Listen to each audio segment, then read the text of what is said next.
Hi, good morning. എല്ലാവർക്കും അസ്ത്ര ഗുരുകുലത്തിൻ്റെ ഇന്നത്തെ ക്ലാസ്സിലേക്ക് സ്വാഗതം. നമ്മുടെ ഓണം വെക്കേഷനൊക്കെ കഴിഞ്ഞു. അപ്പോൾ നമ്മളിന്ന് സീരിയസ് ആയിട്ട് വീണ്ടും ക്ലാസ്സിലേക്ക് പോവുകയാണ്. നമ്മൾ എടുത്തുകൊണ്ടിരിക്കുന്ന പാഠം land grants and the Indian സൊസൈറ്റിയാണ്. ഭൂമിദാനവും ഇന്ത്യൻ സമൂഹവും എന്ന പാഠമാണ്. അപ്പോൾ ആദ്യത്തെ പാർട്ടൊക്കെ എല്ലാവരും കണ്ടിട്ടുണ്ടാവുമെന്ന് വിചാരിക്കുന്നു. കാണാത്തവർ നമ്മുടെ ഡിസ്ക്രിപ്ഷനിൽ ലിങ്ക് കൊടുത്തിട്ടുണ്ട്. അപ്പോൾ ആ ലിങ്ക് നോക്കുക.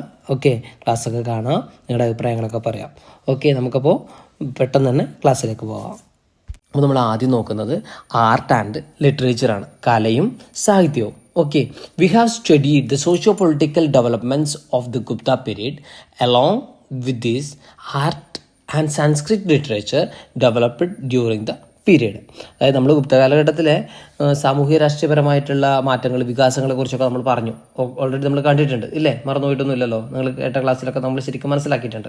ഓക്കെ, അലോങ് വിത്ത് ദിസ്, അപ്പം അതിൻ്റെ കൂടെ തന്നെ എന്താണ് അവിടെ art and Sanskrit literature developed during this period. അപ്പോൾ കലയും സംസ്കൃത സാഹിത്യവും അതേപോലെ തന്നെ വളർന്നു വന്നിട്ടുണ്ടായിരുന്നു. In the field of art architecture excelled. അപ്പം കലയിൽ നമുക്ക് ഏറ്റവും എടുത്തു പറയേണ്ടത് എന്താ വെച്ചാൽ വാസ്തുശില്പവിദ്യയായിരുന്നു കലാരംഗത്ത് ഏറ്റവും വലിയ പുരോഗതി ഉണ്ടായത്. ഓക്കെ, അപ്പോൾ and also many temples were constructed during the period. Let us study their features. അതേ കാലഘട്ടത്തിൽ തന്നെ നിരവധി ക്ഷേത്രങ്ങൾ കൂടി ഇക്കാലത്ത് നിർമ്മിക്കപ്പെട്ടിട്ടുണ്ട്. അപ്പം അവയുടെ സവിശേഷതയാണ് ഇന്ന് നമുക്ക് നോക്കാനുള്ളത്. Okay, construction of structural temples. അതായത് നമ്മളെ ക്ഷേത്രങ്ങൾ വിവിധ ഘടനകളിലാണ് പണിതിട്ടുള്ളത്. അപ്പോൾ നമുക്ക് ആ നിർമ്മിതി എങ്ങനെയാണെന്ന് നോക്കാം, ഏതൊക്കെ രീതിയിലാണെന്നാണ് നോക്കുന്നത്. ഓക്കെ, ആദ്യത്തേത് construction of temples using stone and bricks. അല്ല, എന്താണ് കല്ലും ഇഷ്ടികയും ഉപയോഗിച്ചിട്ടുള്ള ക്ഷേത്രങ്ങളുടെ നിർമ്മിതിയാണ്. ഓക്കെ, രണ്ടാമത്തേത് സ്കൾപ്ചേഴ്സ് എന്ന് പറഞ്ഞാൽ നമുക്കറിയാം അല്ലേ, കൊത്തുപണികളാണ്. ഓക്കെ, ഈ രണ്ട് രീതികളാണ് അവിടെ പറഞ്ഞിട്ടുള്ളത്. ഓക്കെ, നമ്മൾ കുറച്ച് ടെമ്പിൾസ് നമുക്കിവിടെ കാണാം നമ്മുടെ ടെക്സ്റ്റ് ബുക്കിൽ തന്നെ. ഏതൊക്കെയാണെന്ന് നോക്കിയേ. അപ്പോൾ ഇത് ഗുപ്ത കാലഘട്ടത്തിലെ ഈ ആർക്കിടെക്ചറിൻ്റെ അല്ലെങ്കിൽ വാസ്തുവിദ്യയുടെ വികാസം എത്രത്തോളം ഉണ്ടായിരുന്നു എന്ന് കാണിക്കുന്നതാണ്, അതിൻ്റെ സവിശേഷതകൾ കാണിക്കുന്നതാണ് ഈ ചിത്രങ്ങൾ. അപ്പോൾ നോക്കുക, ഏതാണ് first Dashavatara temple Devgadh Uttar Pradesh, Vishnu temple of ദിഖാവ Madhya Pradesh, then നാച്ന കുഥാര Parvathi temple Panna Madhya Pradesh. Okay, അപ്പോൾ ഇത്രയും ആണ് നമുക്ക് ടെമ്പിൾസിൻ്റെ ചിത്രങ്ങളുള്ളത്. അപ്പോൾ അത് നോക്കുക. അപ്പോൾ നമുക്ക് അമ്പലങ്ങൾ നോക്കുന്ന സമയത്ത്, ടെമ്പിൾസ് നോക്കുന്ന സമയത്ത് ആ വാസ്തുവിദ്യയിൽ ഏതൊക്കെ തരത്തിലാണ് അവർ ചെയ്തിട്ടുള്ളതെന്നൊക്കെ നമുക്ക് കാണാൻ പറ്റും. Okay, some of the world famous paintings of the Ajanta caves belong to the Gupta period. അതായത് നമ്മൾ അജന്ത കേവ്സ് നമ്മൾ കേട്ടിട്ടുണ്ട് അല്ലേ, അജന്തയിലെ ഗുഹാചിത്രങ്ങളെ കുറിച്ചൊക്കെ നമ്മൾ കേട്ടിട്ടുണ്ട്. അപ്പം ലോകപ്രശസ്തമായ ഈ ഗുഹാചിത്രങ്ങൾ, അപ്പം അജന്ത എവിടെയാണ്? മഹാരാഷ്ട്രയിലാണ് അജന്ത കേവ്സ്. അത് നമ്മൾ മുന്നേ ക്ലാസ്സിലൊക്കെ കേട്ടിട്ടും പഠിച്ചിട്ടുമുണ്ട്. അപ്പോൾ ഇതിൽ ചിത്രങ്ങളും, അതായത് ഗുഹാചിത്രങ്ങളിൽ ഗുപ്ത കാലഘട്ടത്തിൽ തയ്യാറാക്കപ്പെട്ട ചിത്രങ്ങളും ഇതിലുണ്ട് എന്നാണ് പറയുന്നത്. Okay, these paintings ഡെപിക്റ്റ് royal life, royal court and celestial beings.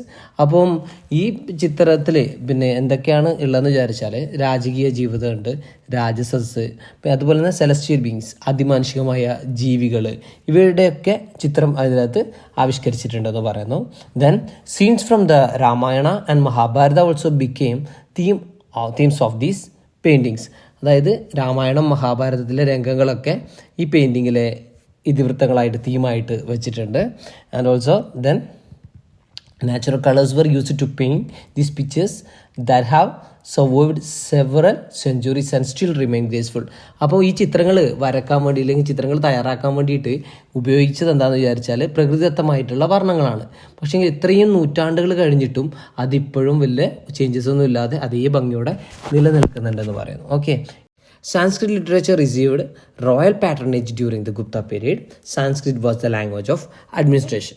അതായത് സംസ്കൃത സാഹിത്യത്തിന് ഗുപ്തഭരണ കാലഘട്ടത്തിൽ നല്ല പ്രോത്സാഹനം, രാജകീയമായിട്ടുള്ള പ്രോത്സാഹനമൊക്കെ ഉണ്ടായിരുന്നു. And also Sanskrit was the language of administration. അതായത് സംസ്കൃതം അവിടുത്തെ ഭരണഭാഷയായിരുന്നു. ഓക്കെ, സംസ്കൃതം ഭരണഭാഷയായിരുന്നു എന്ന് പറഞ്ഞു. Even the Buddhist who had been using common languages like Pali started write in Sanskrit. അതായത് നമ്മൾക്കറിയാം ബുദ്ധമതക്കാരുടെ ജനകീയ ഭാഷ എന്ന് പറയുന്നത് പാലിയാണ്. പക്ഷേങ്കിൽ അവർ പാലി ആണെങ്കിൽ പോലും അവർ സംസ്കൃതത്തിൽ രചനകളൊക്കെ നടത്തിയിട്ടുണ്ട്. The Ramayana, the Mahabharata and the most of the Puranas were codified in written language, oral to written, and converted into the present textual form during this period. Next എന്താ പറയുന്നത്, നമ്മൾ രാമായണം, മഹാഭാരതം ഇങ്ങനെയുള്ള മിക്ക പുരാണങ്ങളും ചിട്ടപ്പെടുത്തിയത് ഈ കാലഘട്ടത്തിലാണ്.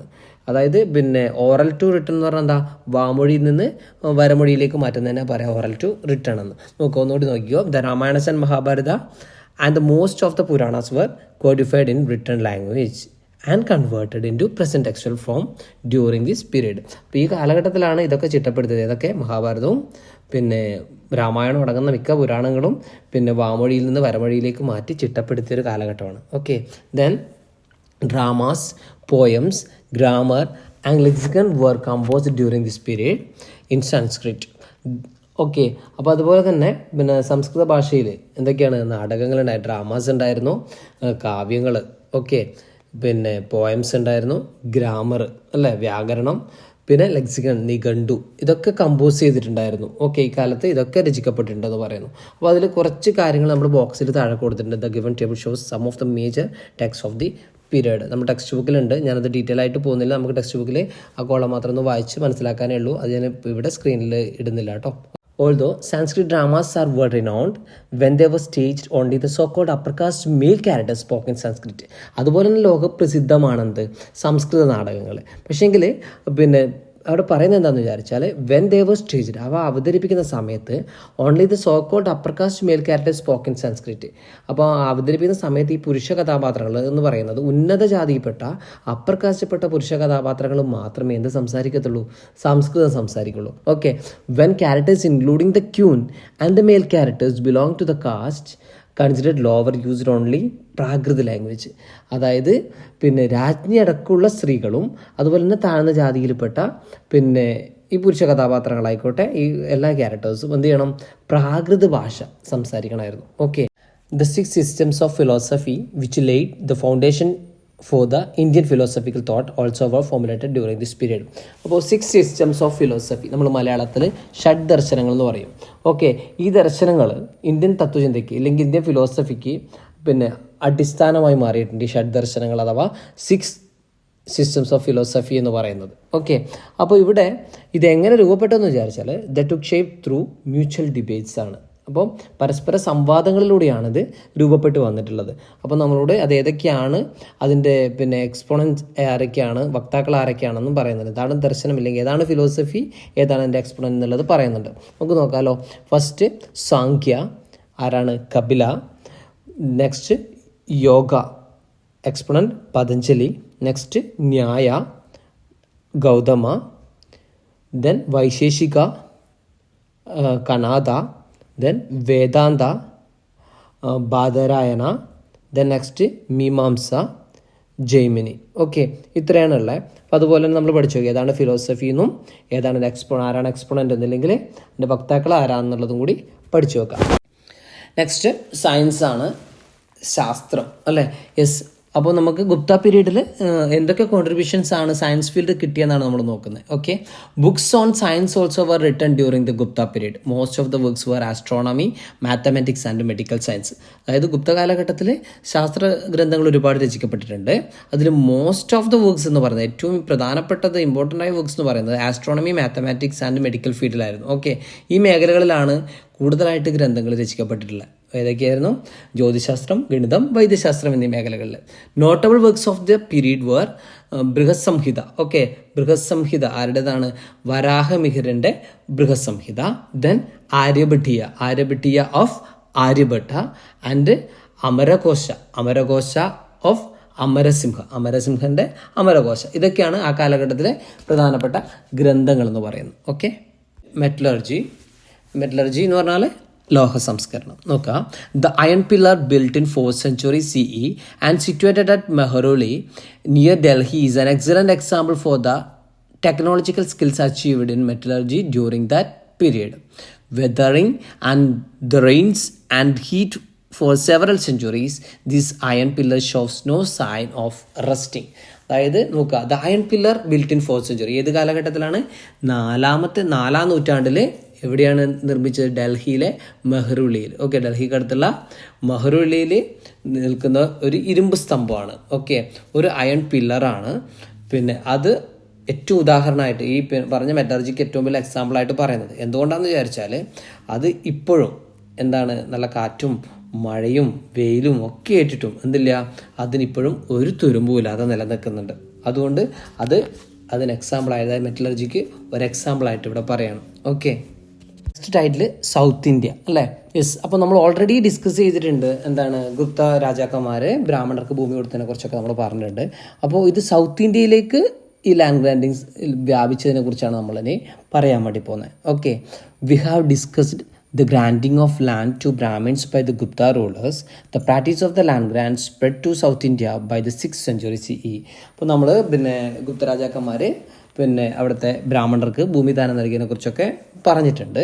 അപ്പോൾ അതുപോലെ തന്നെ ഇത് സൗത്ത് ഇന്ത്യയിലേക്ക് കൂടി വ്യാപിച്ചിട്ടുണ്ട്. ഏത് കാലഘട്ടത്തിലാണ്? 6-ാം നൂറ്റാണ്ടിൽ ഈ ഭൂമിദാനം ചെയ്യുന്ന രീതി എങ്ങോട്ട് കൂടി വന്നു? സൗത്ത് ഇന്ത്യയിലേക്ക് കൂടി വ്യാപിച്ചു എന്നാണ് പറയുന്നത്. This was due to the migration of Brahmins from North India to South India. എന്തുകൊണ്ടാണെന്ന് വിചാരിച്ചാൽ ഇതിന് പ്രധാനപ്പെട്ട കാരണം എന്ന് പറയുന്നത് ഉത്തരേന്ത്യയിൽ നിന്ന് ദക്ഷിണേന്ത്യയിലേക്ക് ബ്രാഹ്മണന്മാർ മൈഗ്രേറ്റ് ചെയ്തു, കുടിയേറ്റം നടന്നു. ഓക്കെ, അപ്പോൾ ഈ കുടിയേറ്റം കാരണം ഇത് എവിടെ കൂടി വന്നു? സൗത്ത് ഇന്ത്യയിലേക്ക് കൂടി വരുവാണ്. Okay, then the Pallavas and Pandyas were the important dynasties of South India during that period. അപ്പോൾ ആ കാലഘട്ടത്തിൽ പല്ലവരും പാണ്ഡ്യരുമായിരുന്നു ഇക്കാലത്തെ ദക്ഷിണേന്ത്യയിലെ പ്രധാന രാജവംശങ്ങൾ എന്ന് പറയുന്നത്. Okay, they granted lands to Brahmins and temples. As a result Brahmins attained high status in South Indian society and economy. അപ്പോൾ ഈ പ്രധാന രാജവംശങ്ങളായ പല്ലവരും പാണ്ഡ്യവരും എന്ത് ചെയ്യാൻ തുടങ്ങി? ഇവിടെ ബ്രാഹ്മണർക്ക് ക്ഷേത്രങ്ങൾക്കുമായിട്ട് ഭൂമി ദാനം ചെയ്തു. അപ്പോൾ അതുകൊണ്ട് തന്നെ ദക്ഷിണേന്ത്യയിലെ സമൂഹത്തിൽ ഏറ്റവും നല്ല സമ്പദ് വ്യവസ്ഥയിലും അതുപോലെ തന്നെ സമൂഹത്തിൽ ഉന്നത സ്ഥാനം ലഭിച്ചായിരിക്കുക ബ്രാഹ്മണർക്ക് ഉയർന്ന സ്ഥാനം കൂടി ലഭിച്ചു എന്നാണ് പറയുന്നത്. Granting of land to the Brahmins led to the development of the agriculture in this area. As we have seen earlier, the Brahmins' knowledge of agriculture, technology and climate helped the expansion of agriculture. അതായത് ബ്രാഹ്മണർക്ക് എന്ത് കിട്ടി? ഭൂമി കിട്ടിയ കാര്യം, നമ്മൾ ഭൂമിദാനം ചെയ്ത കാര്യം നമ്മൾ പറഞ്ഞു. അപ്പം ഈ ഭൂമിദാനം ലഭിക്കുന്ന സമയത്ത് തന്നെ ഈ പ്രദേശങ്ങളിൽ എന്തുണ്ടായി? കാർഷികമായിട്ടുള്ള കൃഷിക്ക് എന്തുണ്ടായി?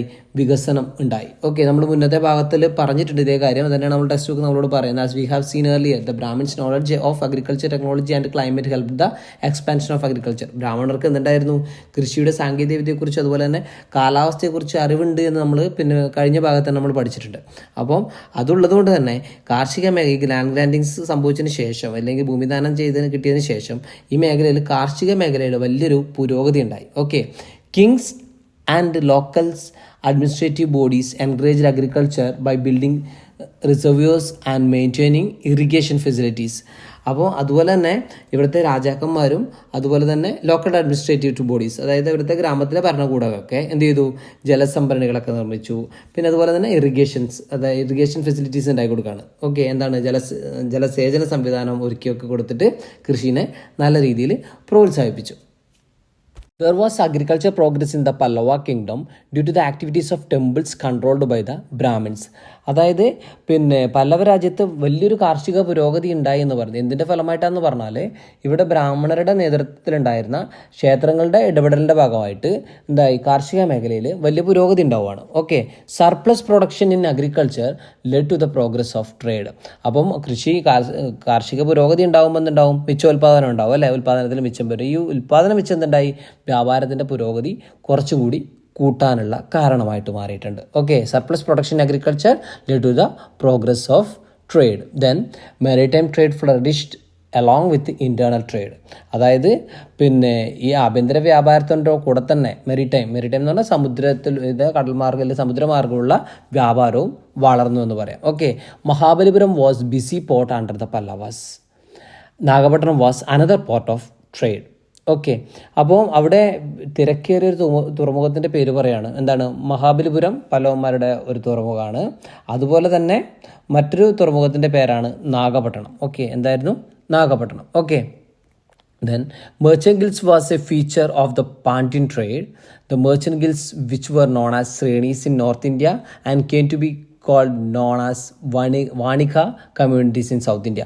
അപ്പോൾ നമ്മൾ പിന്നെ ഉത്തരേന്ത്യയിൽ അതുപോലെ പാണ്ഡ്യരാജ്യത്ത് ഫസ്റ്റ് പോയിന്റ് അതാണ്, പാണ്ഡ്യരാജ്യത്തിലെ പാണ്ഡ്യൻ ട്രേഡ് ഇല്ലെങ്കിൽ പാണ്ഡ്യരാജ്യത്തെ വ്യാപാരത്തിൻ്റെ സവിശേഷത എന്ന് പറയുന്നത് ഈ പറഞ്ഞ വാണികാസ് ആണ്. വാണിക എന്ന് പറഞ്ഞാൽ എന്താണെന്ന് വിചാരിച്ചാൽ നമ്മൾ ആദ്യത്തെ ഭാഗത്തിൽ ഉത്തരേന്ത്യയിൽ നമ്മൾ ശ്രേണി ഗിൽഡുകളെ കുറിച്ച് പഠിച്ചിട്ടുണ്ട് അല്ലേ. ഗിൽസ് പിന്നെ ശ്രേണി പിന്നെ ഈ ഒരു തൊഴിൽക്കൂടത്തെക്കുറിച്ചൊക്കെ നമ്മൾ പറഞ്ഞിട്ടുണ്ട്. അപ്പോൾ സൗത്ത് ഇന്ത്യയിലേക്ക് വരുമ്പോൾ നോർത്ത് നിന്ന് സൗത്തിലേക്ക് വരുമ്പോൾ അവർ എന്ത് പേരിലാണ് അറിയപ്പെടുന്നത്? ഇവിടെ അവർ പിന്നെ വാണിക കമ്മ്യൂണിറ്റീസ് എന്നാണ് അറിയപ്പെടുക. വാണിക സമൂഹങ്ങൾ നമ്മൾ മലയാളത്തിൽ പറയും. ഓക്കെ, അപ്പോൾ വാണിക കമ്മ്യൂണിറ്റീസ് എന്നാണ് പറയാം. Okay, then each guild specialised in the trade off A particular product. അപ്പം ഈ പറയുന്ന ഓരോ ഗിൽഡുകളും ഇല്ലെങ്കിൽ ഈ ഓരോ വാണിക സംഘങ്ങളും എന്ത് ചെയ്യും?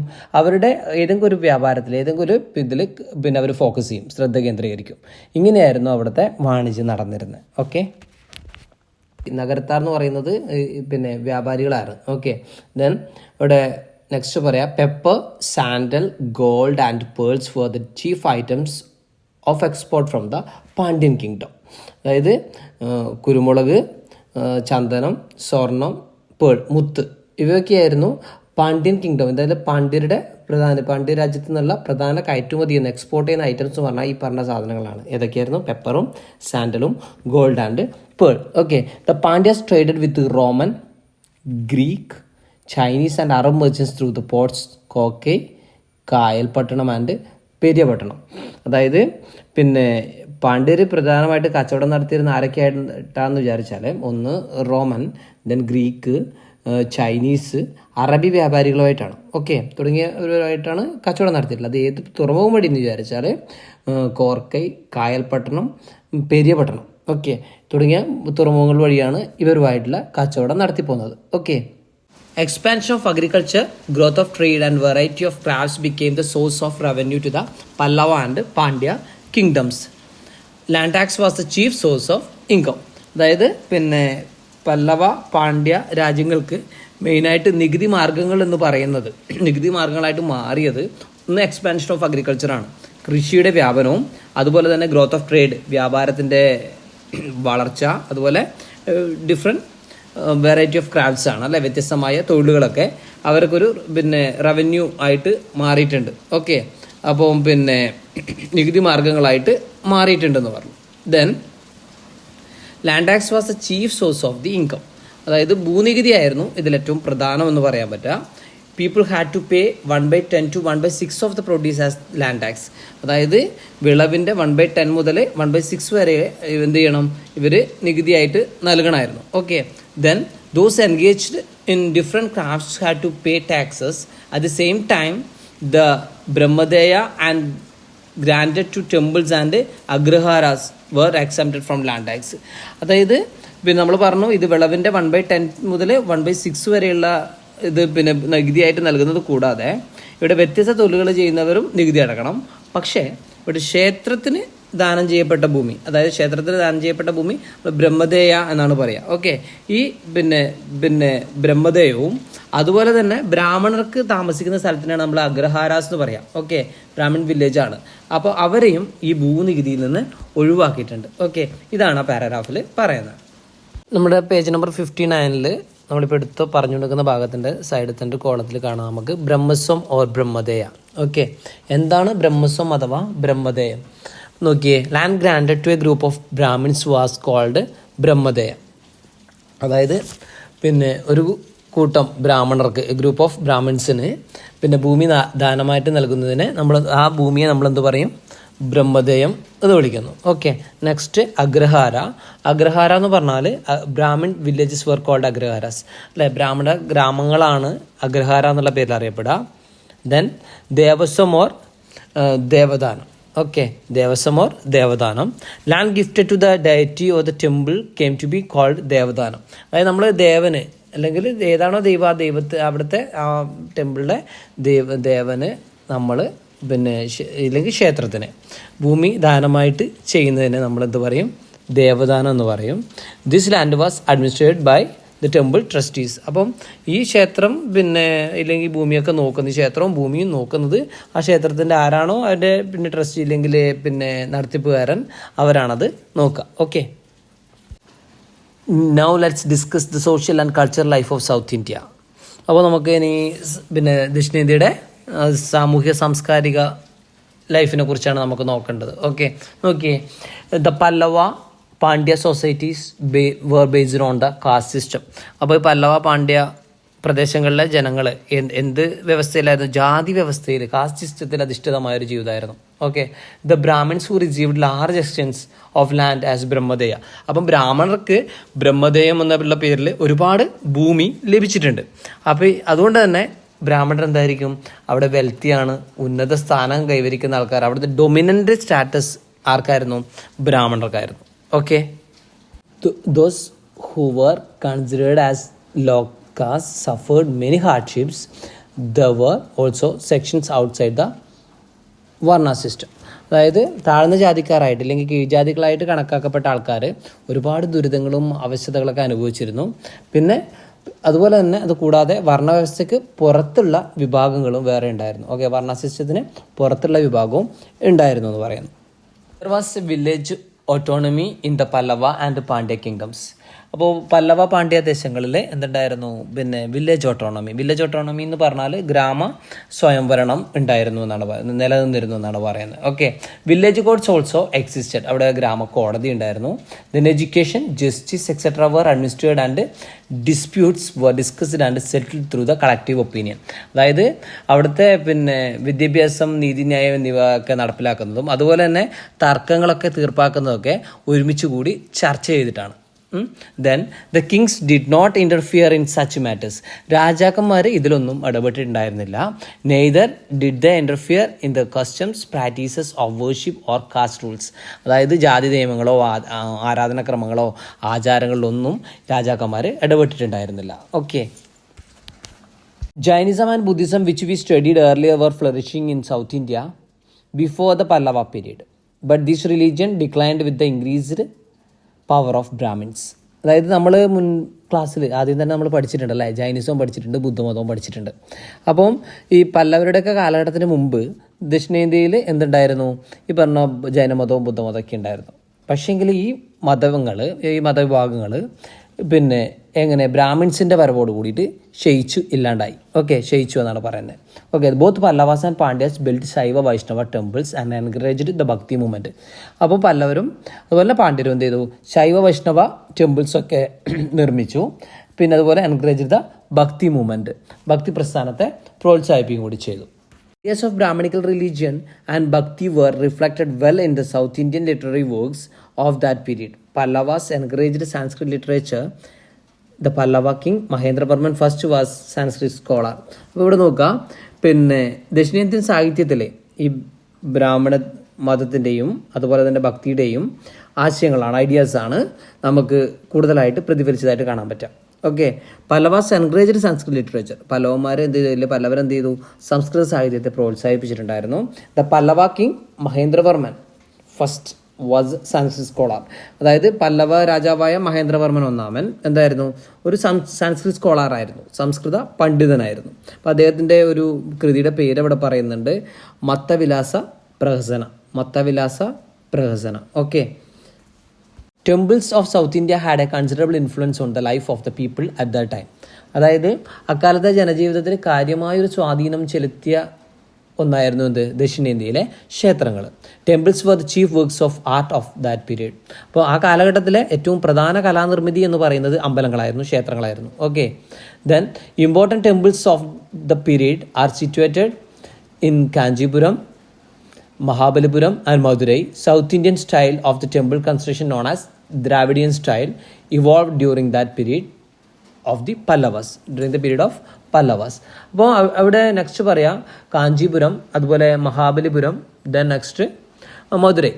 ഓക്കെ, ഇതൊക്കെയായിരുന്നു എന്നിവിടങ്ങളിലായിരുന്നു അക്കാലത്തെ പ്രധാന ക്ഷേത്രങ്ങൾ സ്ഥിതി ചെയ്തിരുന്നത്. അതിൽ ദക്ഷിണേന്ത്യയിലെ ഒരു നിർമ്മാണ ശൈലിയുടെ പേരാണ് പറയുന്നത് temple construction known as Dravidian style, അല്ല, South Indian style of temple construction known as Dravidian style. അപ്പം പിന്നെ ദ്രാവിഡ ശൈലി എന്ന് നമ്മൾ മലയാളത്തിൽ പറയും. ഒരു ദ്രാവിഡ ശൈലിയിലാണ് ക്ഷേത്രങ്ങളുടെ നിർമ്മാണങ്ങൾ ഉണ്ടായിരുന്നത്. Gradually temple construction developed through 3 phases. They are given below. പിന്നെ എന്താണ് കാലക്രമേണ പിന്നെ 3 ഘട്ടങ്ങളിലായിട്ട് ഈ ക്ഷേത്ര നിർമ്മാണം വികാസം പ്രാപിച്ചിട്ടുണ്ട്. ഏതൊക്കെയാണെന്ന് പറയുന്നുണ്ട്. ഒന്ന് റോക്ക് കട്ട് ടെമ്പിൾസ്, അല്ലേ, പാറ വെട്ടിയിട്ട് നിർമ്മിച്ച ക്ഷേത്രങ്ങൾ. 2 മോണോലിത്തിക് ചാരിയറ്റ് ടെമ്പിൾസ്, ഒറ്റക്കല്ലിൽ തീർത്ത രഥക്ഷേത്രങ്ങൾ. ദെൻ നെക്സ്റ്റ് സ്ട്രക്ചറൽ ടെമ്പിൾസ്, അതായത് ഘടനാ ക്ഷേത്രങ്ങൾ. ഓക്കെ, നെക്സ്റ്റ് ദ്രാവിഡൻ ആർക്കിടെക്ചറാണ്, ദ്രാവിഡ വാസ്തുശില്പകല. Okay, temple building was there in India from ancient times. There were 3 styles of temple architecture. Nagara and Vasara style were followed in North India, whereas the Dravidian style prevailed in South India. Huge mandabas was the chief characteristics of the Dravidian architecture. അപ്പം പുരാതന കാലം തൊട്ട് ഇന്ത്യയിൽ എന്തുണ്ടായിരുന്നു? ക്ഷേത്ര നിർമ്മാണം ഉണ്ടായിരുന്നു.